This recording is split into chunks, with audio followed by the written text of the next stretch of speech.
Buenos días, bienvenidos a la charla magistral del día de hoy dictada por el Servicio de Ortopedia de la institución.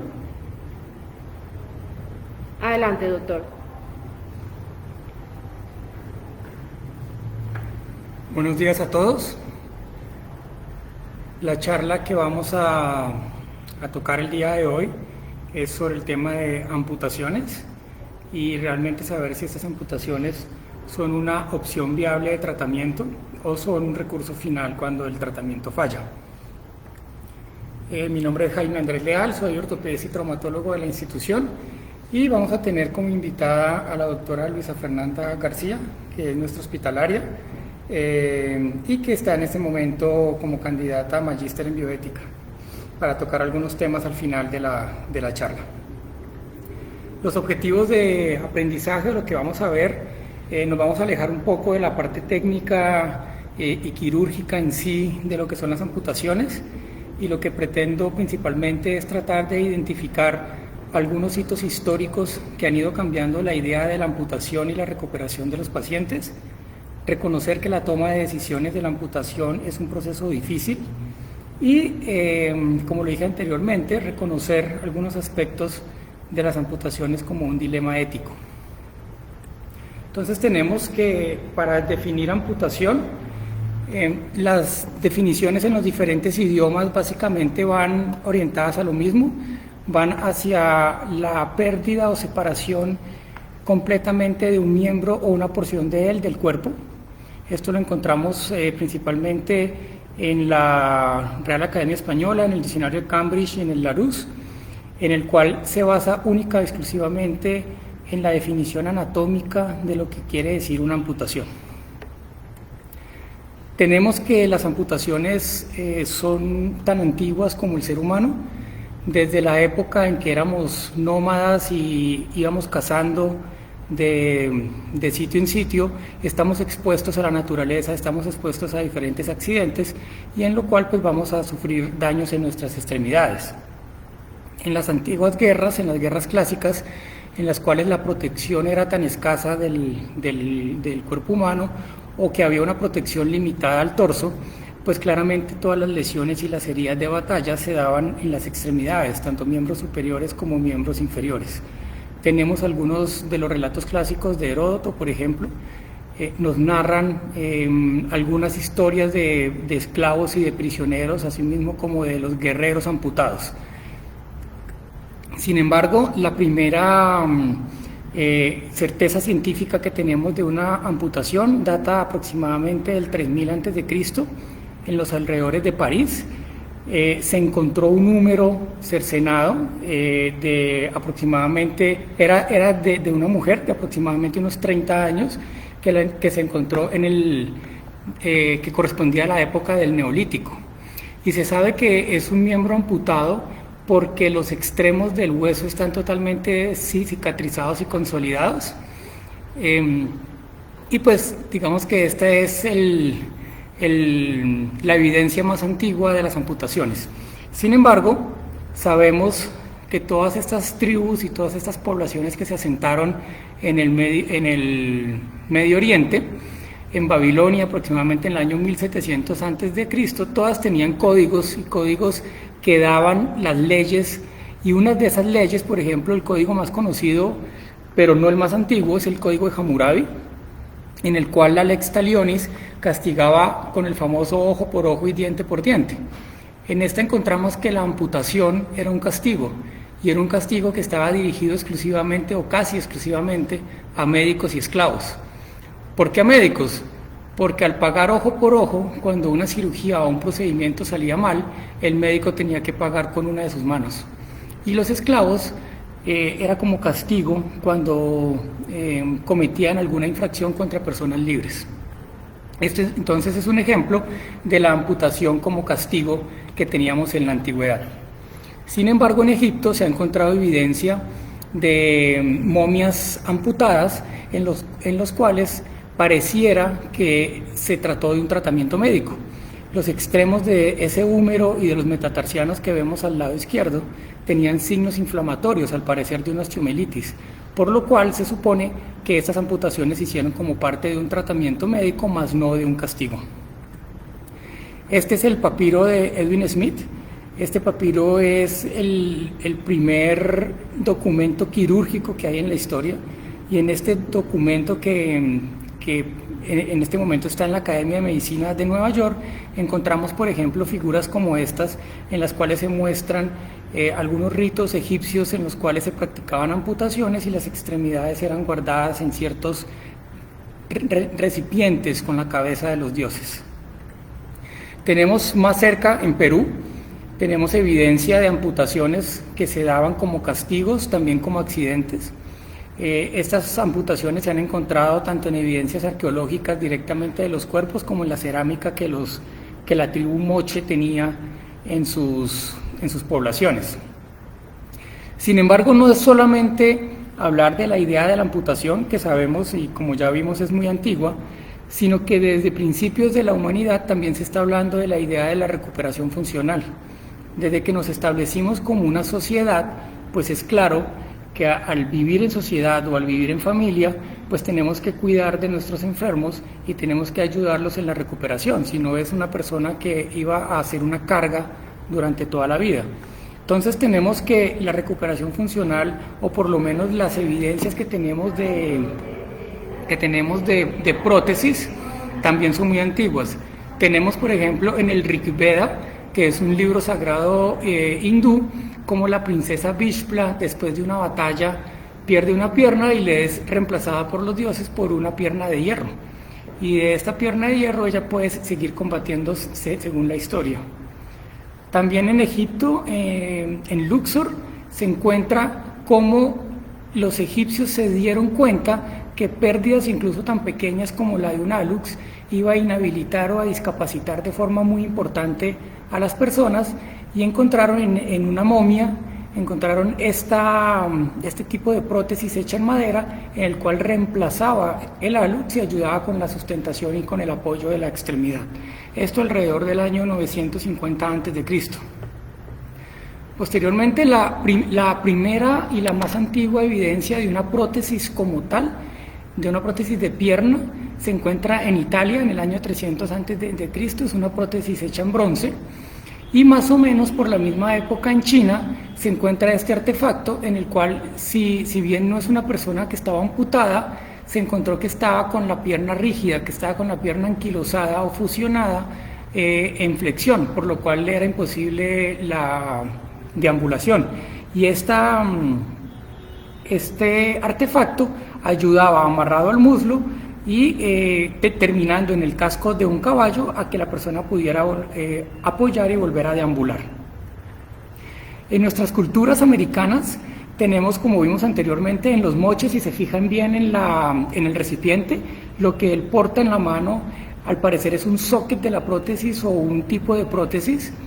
Y en la cultura azteca tenemos como los dioses, o el Texcatlipoca, que era el dios de la venganza, encontramos que, si se dan cuenta, tiene una extremidad gris, y esa extremidad gris, según la leyenda, es una prótesis de obsidiana que él se puso después de perder la pierna en una de las batallas. Y pues viniendo ya un poco más hacia nuestra época, en la Edad Media, vimos como, por ejemplo, Ambrosio Paré, que es el padre de la ortopedia, aquel que inventó el famoso árbol de la ortopedia, como Ambrosio Paré practicaba amputaciones y y realizaba algunas prótesis de piernas y de manos. Y al lado derecho ven el ejemplo de una de las manos de hierro que se usaban en los caballeros cuando perdían una de sus extremidades superiores. Y esta es la imagen de tal vez la estatua más famosa de un amputado en nuestro país, el famoso Blas de Lezo, que se encuentra en Cartagena. Si ustedes se acuerdan de Blas de Lezo, tratando de defender a Cartagena, perdió su pierna izquierda, su mano derecha y un ojo, y como ven en la escultura, él ya tenía, incluso en la batalla, tenía prótesis en ambas extremidades. Sin embargo, lo que vino a cambiar esta percepción realmente de las amputaciones y vino a cambiar un poco la visión que se tenía sobre los pacientes amputados fue la Primera Guerra Mundial. Como sabemos, durante la Primera Guerra Mundial pues hubo una gran cantidad de heridos, una gran cantidad de personas amputadas y mutiladas, en las cuales una de las preocupaciones importantes o de las principales preocupaciones de los estados era cómo hacer para que estas personas cuando volvieran a sus países se reintegraran a la vida laboral. Entonces tenemos que la Primera Guerra Mundial dio una visión muy grande y una visibilización, a los amputados. El 64% de los soldados alemanes en la Primera Guerra Mundial tenían heridas en las extremidades. 67.000 alemanes resultaron amputados, 41.000 soldados británicos, 4.000 soldados estadounidenses, y se empezó a crear la necesidad de fundar algunas de estas asociaciones que cuidaban por los amputados y tenían la misión de que ellos trataran de llevar una vida mucho mejor en su recuperación. Tenemos que, al ser tantos los amputados durante esta guerra, se empezaron a producir en masa y a mejorar las prótesis que hasta ese momento eran demasiado sencillas. Si pueden ver en la imagen, esto es un hospital de guerra en Budapest, como simplemente tienen algunos prótesis hechas con alambre o con hierro que les permitían la deambulación, pero pues que claramente no eran muy funcionales.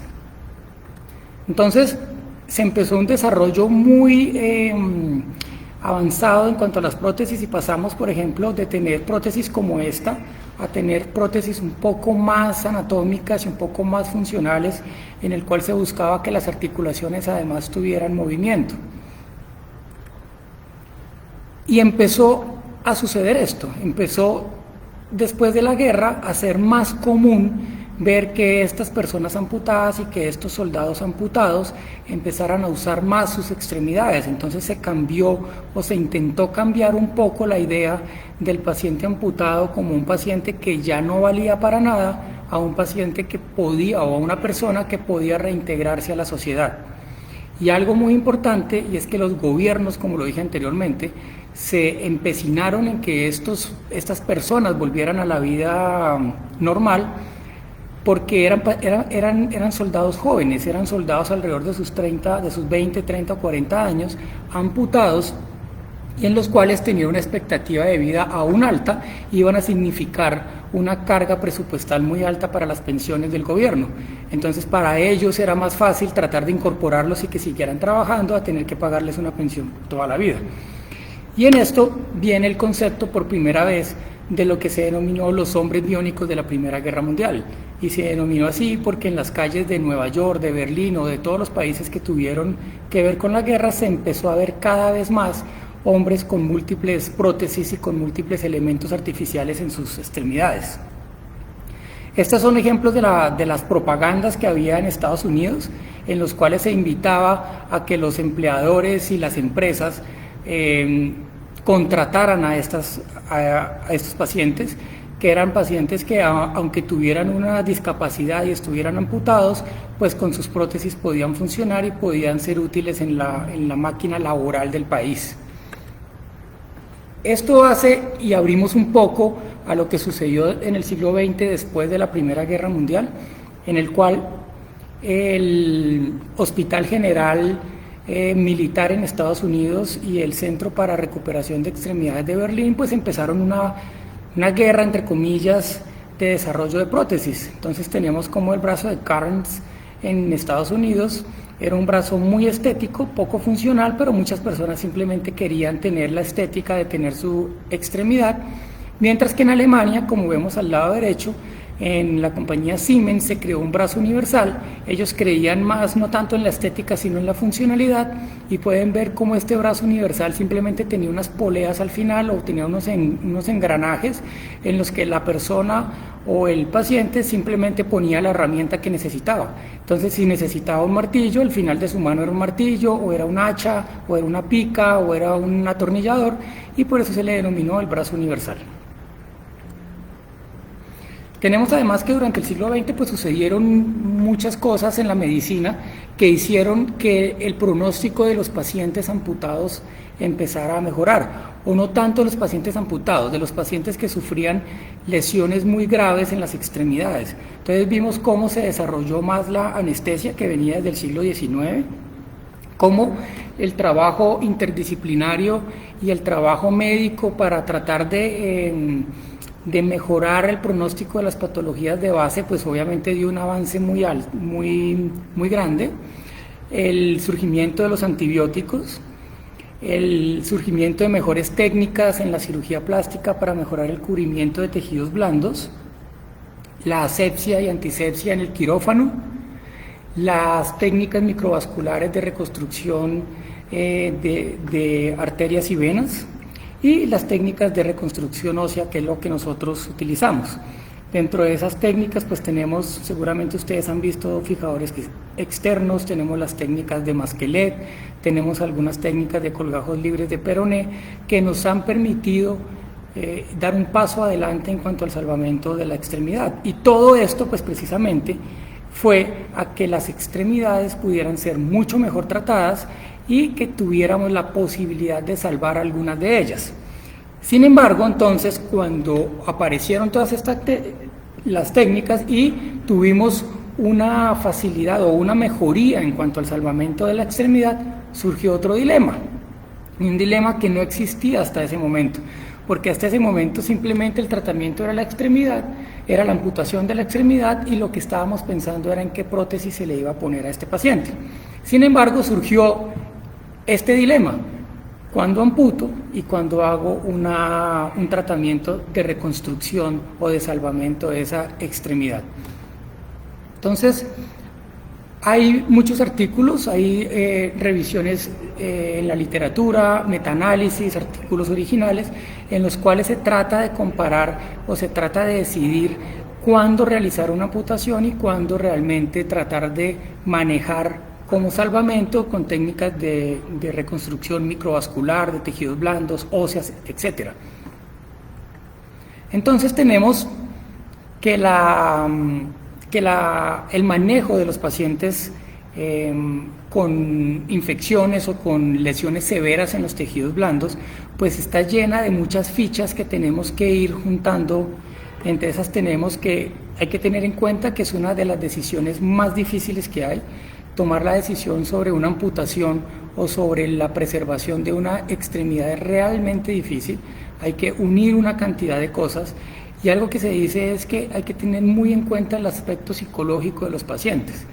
Para un paciente con una lesión muy severa de la extremidad, que se le practica una amputación primaria, seguramente dentro de su pensamiento esa amputación es producto del trauma. Mientras que si se trata de salvar y se amputa a los meses, dentro de su idea se va a dar que lo que sucedió fue una falla del tratamiento. Entonces hay que tener muy en cuenta esas cosas. También hay que tener en cuenta que los pacientes diabéticos son pacientes que van a intentar luchar por su pierna siempre, y en los cuales el hecho de tratar de reconstruirla y tratar de hacer salvamento va a tener una mayor carga emocional en cuanto a tranquilidad que si se les plantea una amputación de entrada. Muy importante realizar estos manejos de reconstrucción y amputación en centros con amplia experiencia en amputaciones y en extremidades con lesiones graves.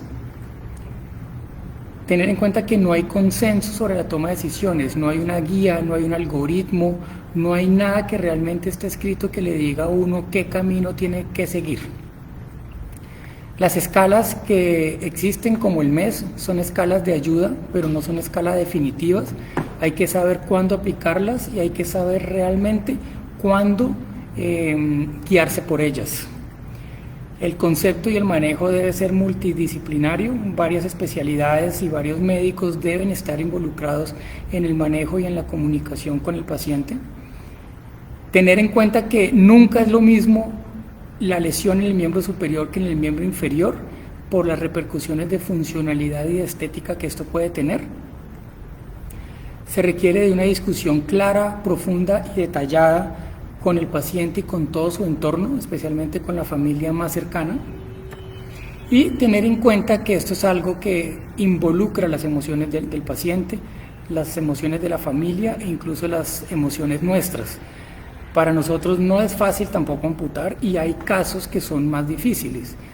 Los que tratan tumores óseos, por ejemplo, realizar la amputación de la extremidad de un niño por un osteosarcoma implica aspectos emocionales un poco más fuertes que una amputación por un trauma severo, por ejemplo. Entonces, para la toma de decisiones hay que tener en cuenta varias cosas. Todas estas, todos estos ítems tienen que irse uniendo como en el rompecabezas para tomar una decisión acertada. Entonces, primero hay que tener en cuenta cuál era la función previa del paciente y al mismo tiempo de cuál era esa función previa, saber cuál es la expectativa que el paciente tiene en cuanto a la recuperación. Hay que saber la situación social de la persona, y cuando me refiero a situación social me refiero a su entorno familiar, si va a tener apoyo, si va a tener la ayuda necesaria para la recuperación. En tercer lugar, saber cuáles son esas lesiones asociadas que presentan y que de pronto van a facilitar o dificultar la toma de decisión entre una amputación y una reconstrucción. La experiencia del cirujano es muy importante. La experiencia no solamente para la cirugía, sino para la decisión como tal, basada en casos que haya visto previamente, es un punto vital, y por eso también es muy importante que este tipo de pacientes sean tratados en centros especializados. Los recursos, con qué recursos cuento en mi medio, con qué recursos cuenta el hospital y con qué recursos cuenta el sistema de salud para tratar una amputación o tratar una reconstrucción ósea.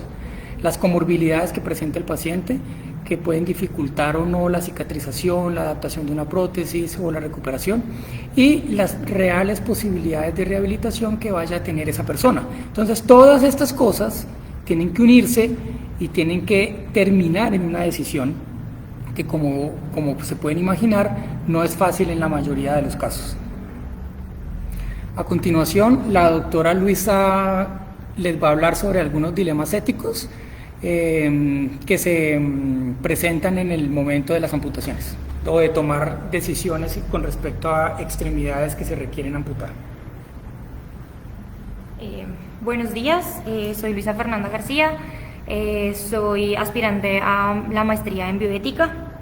Realmente, teniendo en cuenta toda la introducción y la historia que nos dio el doctor Leal sobre las amputaciones, a mí me gustaría como tomarlo como un ejemplo para como recapacitar un poco que en cualquier momento de nuestro actuar médico podemos enfrentarnos a los dilemas éticos. No todas las amputaciones son dilemas éticos, no todas las personas que fallecen en nuestras manos son dilemas éticos. Entonces, más o menos estas 4 diapositivas siguientes son como para que tengan tips y un poquito como de historia respecto a cómo la bioética aborda este tipo de ítems.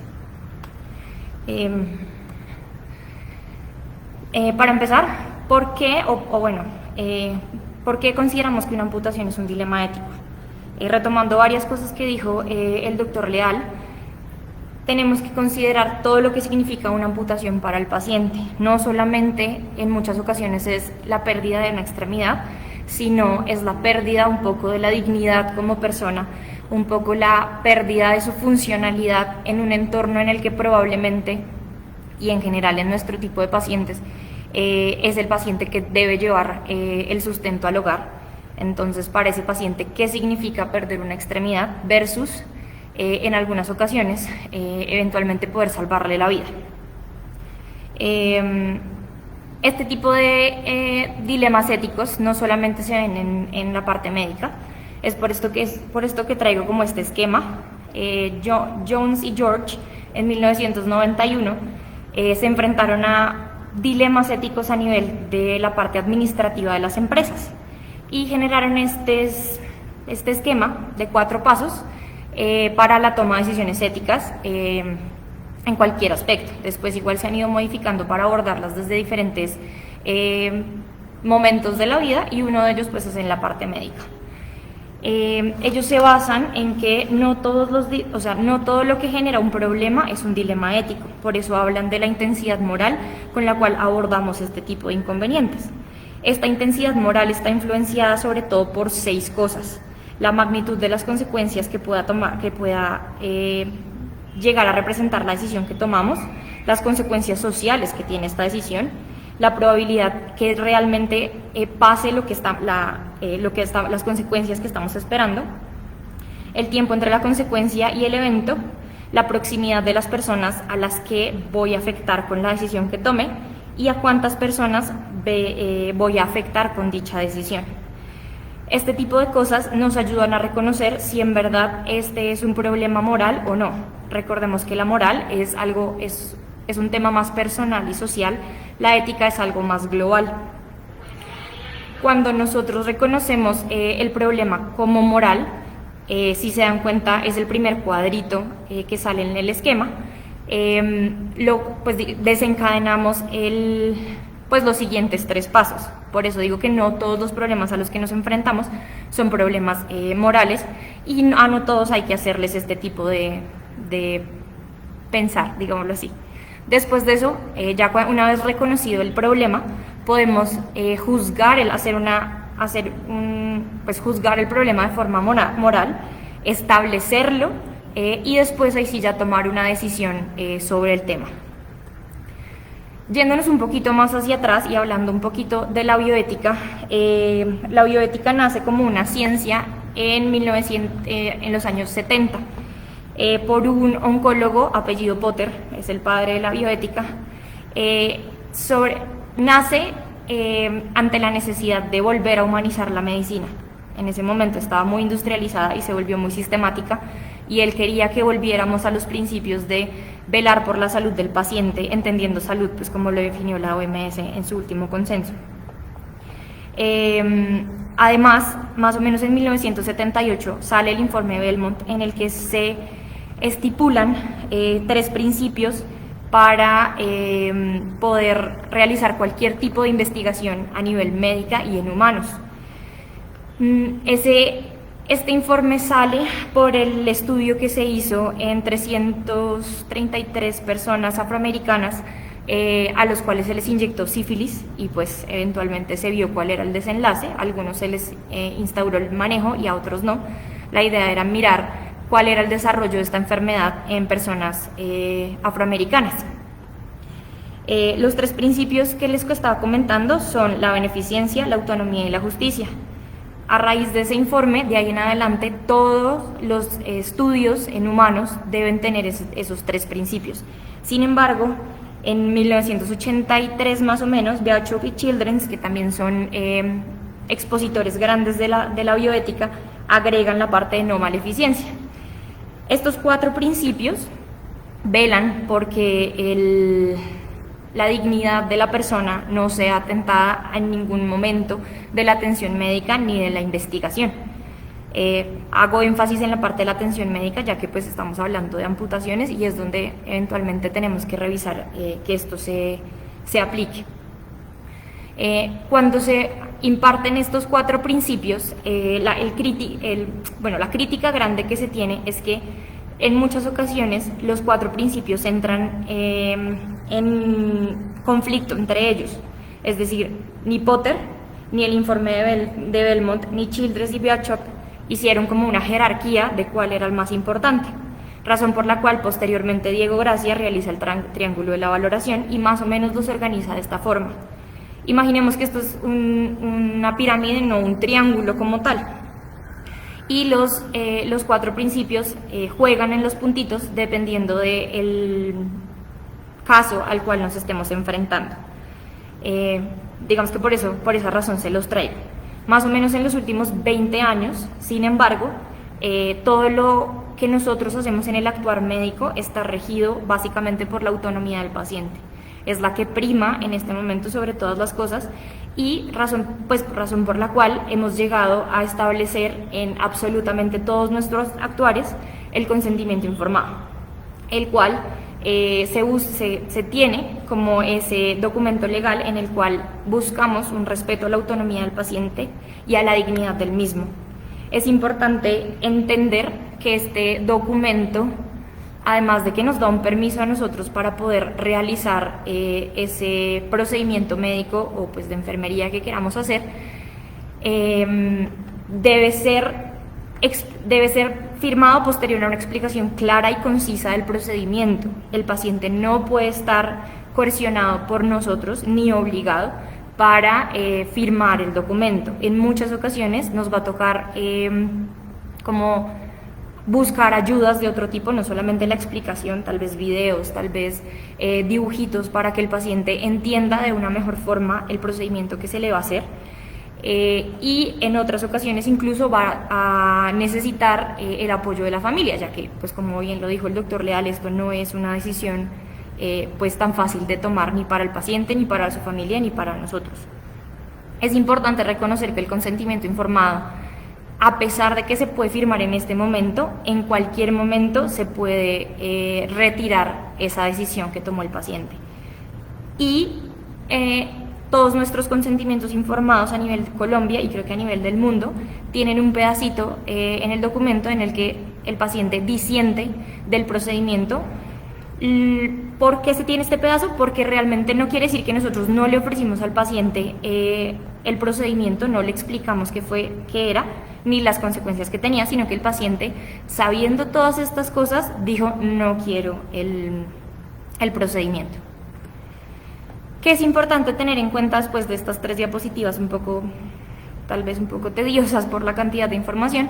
Es siempre identificar cuál es el problema ético para poder empezar a hacer un análisis sobre el mismo. Como les dije, no todos los problemas a los que nos vemos enfrentados todos los días son problemas éticos. Segundo, la autonomía del paciente prima en este momento sobre casi todas las cosas.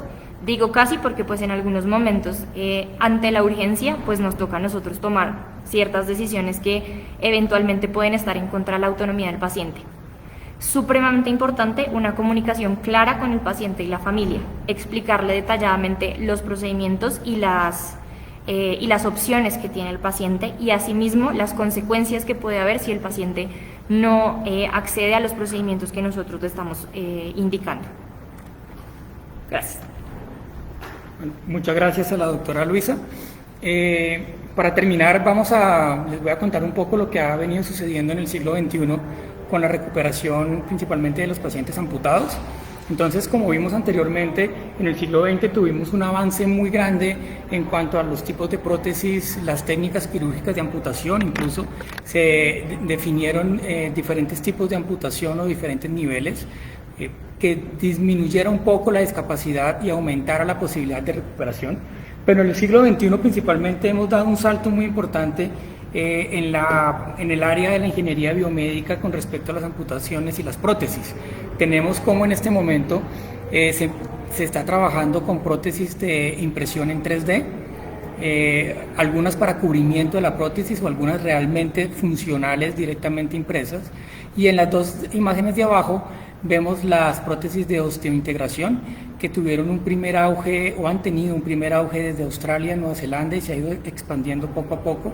Estas prótesis de osteointegración, como ustedes pueden ver, son prótesis cuyo engranaje va anclado al cuerpo, va dentro del hueso y sale al exterior, donde se puede insertar una prótesis realmente funcional, con amortiguación, con una suplencia de las articulaciones como la rodilla o como el tobillo, y en este momento digamos que es lo que más tenemos de avanzada en cuanto a prótesis y en cuanto a recuperación funcional de estos pacientes.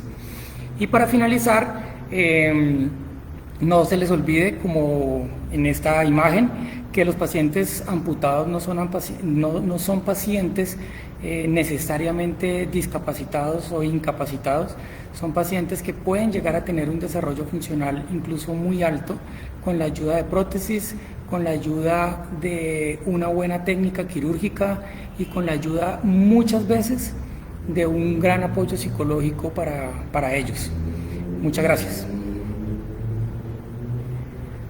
Agradecemos al doctor Jaime Andrés Leal Camacho y a la doctora Luisa Fernanda García por esta charla magistral. Los esperamos el próximo viernes con nuestra próxima conferencia. Muchas gracias.